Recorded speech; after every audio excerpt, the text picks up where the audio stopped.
तुमच्यासाठी तुमचे लेकरा, तुमच्या लेकराला कुठल्या नावाने, कुठल्या टोपण नावाने बोलवावा हे तुम्ही ठरवावं. पण लेकरं म्हणून आम्ही तुमची जबाबदारी आमच्या खांद्यावर घेतली आहे की आम्ही सर्वांनी. इतक्या दिवस तर तुम्हाला अडचण होती, मी इकडे हुकलोय.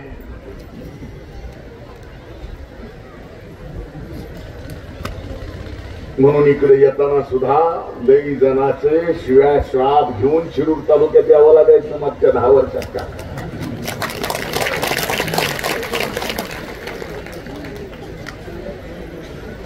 पण एक ज्याच्या नियत साफ असते त्याच्या सोबत नियती असते. ज्या तुमच्या या धन्याने, ज्याला तुम्ही धन्या म्हणला, जिथं दगड खाल्ली त्याच गडाच्या पायरीचा दगड मला होता आलं. याच्यासारखं भाग्य कुणाचं. माझी नियत जर साफ नसती तर या संत महात्म्याचा आशीर्वाद माझ्या पाठीमाग नसता. आणि आज ज्या ताठमाने तुमच्या समोर उभा आहे, ही ताठमान कधीच नसती. हे आज आवर्जून मी या ठिकाणी सांगायला आलो. न पद न प्रतिष्ठा, बाबा इथं आलो, शब्द दिला. शब्द फक्त 5 खोल्याच्या गेस्ट हाऊसचा होता, आता 4 कोटी मिळाले.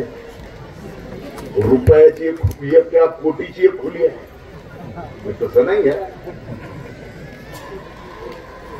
पण हे कशासाठी केलं? आज आपण भगवानकडे पाहता, ऐश्वर्य संपन्न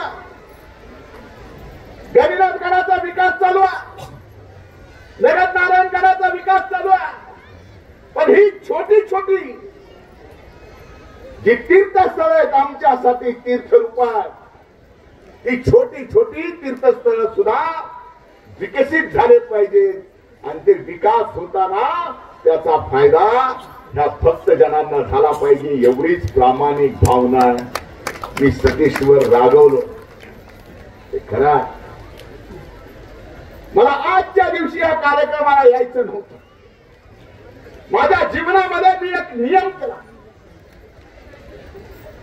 आज भलेही पुण्यतिथीच्या समाप्तीच्या कार्यक्रमाला मी आलो असेल, कदाचित इथून पुढच्या काळात दरवर्षी पुण्यतिथीला येईल.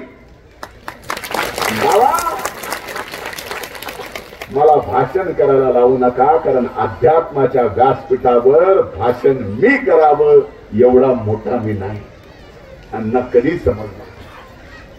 म्हणून आज सतीशला बोलताना सुद्धा हेच सांगितलं की आजच्या दिवशी कार्यक्रम नको. कार्यक्रम अशा दिवशी घे की ज्या दिवशी बाबांच्या स्थळाचा विकास होतोय. हे खंडूजी बाबांच्या भक्तांना ज्या वेळेस लक्षात येईल पुण्यतिथीमध्ये सगळे भक्त भाविक झाले जमा, म्हणून आपण कार्यक्रम घ्यावा असं नाही.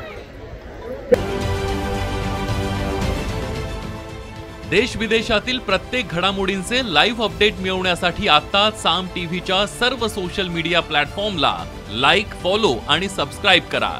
तसंच सर्व नोटिफिकेशनसाठी बेल आयकॉन प्रेस करायला विसरू नका.